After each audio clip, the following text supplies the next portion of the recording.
আসসালামু আলাইকুম। হ্যালো বন্ধুরা,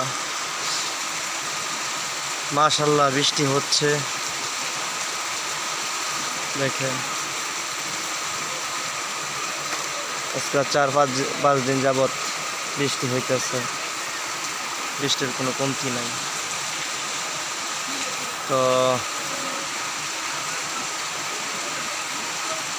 অতি ভারী বৃষ্টির কারণে মানুষের ফসলের একমাত্র নির্ভরযোগ্য খরচ হলো জ্বালা ফালাইছে, জ্বালাগুলা ঠিক মতো উঠতেছে না।